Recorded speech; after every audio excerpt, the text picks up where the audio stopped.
Staying with that story, let me take you back now to Airways Park in Campton Park here in Gauteng. That's where we find eNCA's Heidi Giokos, who's standing by there following that media briefing. So a lot was said, Heidi, but the bottom line is there is no money in SAA, and basically whatever negotiations are taking place, they're taking place certainly on that basis in as far as management is concerned.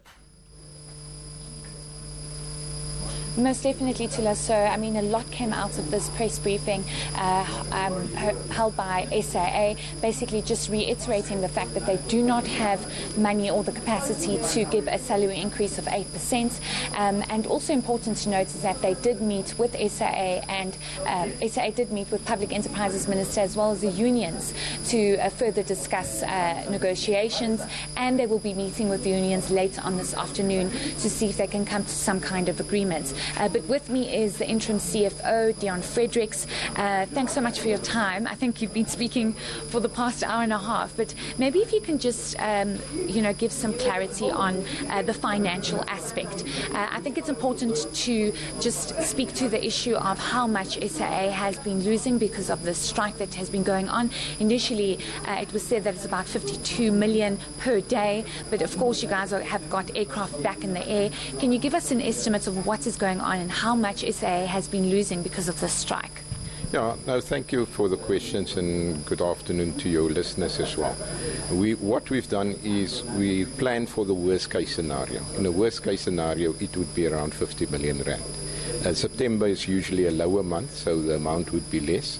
The fact that we have our aircraft back in the air and we had certain areas that were not impacted means that the amount is significantly less.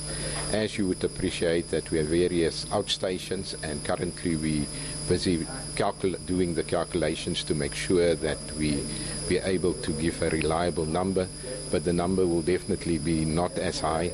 Every day as we increase the number of flights, it will continue to come down. Most definitely, and you guys are indicating that more people are coming back to work, more people have decided to not continue with the strike, and that of course has a significant impact on how you guys are managing your domestic flights, because you've indicated now that some of the domestic flights will be back in the air. If you can just give clarity on that, because it's caused a lot of panic for many passengers. You've got your international flights back in, some regional flights, but domestically things might seem a little bit unsettled still. Yeah, no, and it's important. And why did we take the decision? The first decision was to make sure that we were able to manage and give the best service to our customers, because our customers are priority number one. International is back in the air. Some of the regional flights is coming back. The domestic flights, we were able to get our customers onto Mango, our sister airline, also onto SAX. In certain cases, Airlink assisted us as well in the regional. And as we've indicated, as more people coming back, we're bringing the schedule back. So we're comfortable that we're in a position to make sure that the inconvenience to customers will be limited going forward.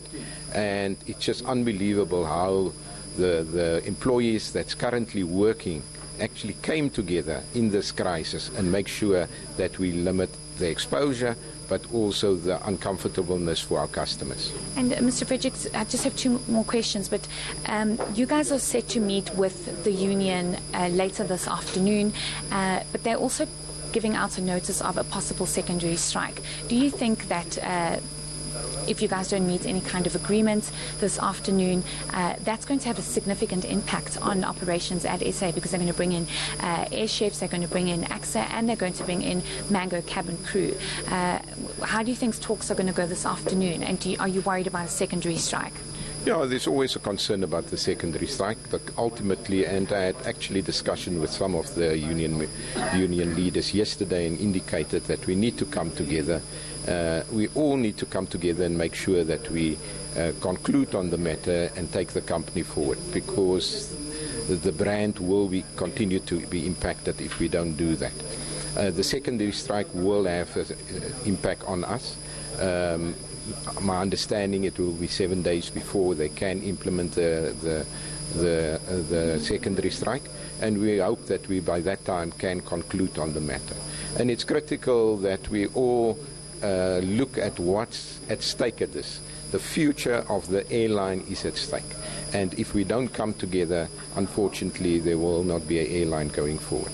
And just lastly, this is unrelated to the strike that's going on, but SAA was supposed to submit its financials to SCOPA in Parliament on the 27th of September. You've missed that deadline. SCOPA seems to be very unhappy with the fact that that deadline has been missed. What is the plan? Are you guys going to meet the new deadline? Why is there such a delay in those financials? Yeah, we have agreed with SCOPA that we will present a report to them on the 27th of November. As we've indicated at that sitting as well, for us it's important to try and get our going concern concluded. We're currently in discussions with our lenders. The lenders had in principle agreed to 2 billion. That is dependent on a guarantee from the shareholder. Because of the current performance as well as the impact of the strike, the additional working capital will be required, and we're also having those discussions. As soon as that's concluded, one will be able then to satisfy the liquidity part of the going concern, and then we'll be able to issue financial statements. Thank you so much. Thank you for your time. Dion Fredericks, interim CFO of SAA. Just speaking about the financial situation going on at SAA, it doesn't look like a very good one, but also important to note that SAA will be meeting with the unions later on this afternoon, and perhaps some kind of resolution will be met with the unions and the airline. Also important to note is that Public Enterprises Minister Pravin Gordhan's department has indicated they will be releasing a statement at 4:30 this afternoon, possibly with some kind of indication of what has happened in that meeting with the unions, SAA and his department. Tulas? Yeah, absolutely, Heidi, and we continue to watch what will come from the Department of Public Enterprises in as far as one of these key state-owned enterprises is concerned. This, of course, being SAA. Live from Airways Park in Campton Park, that is eNCA's Heidi Giokos.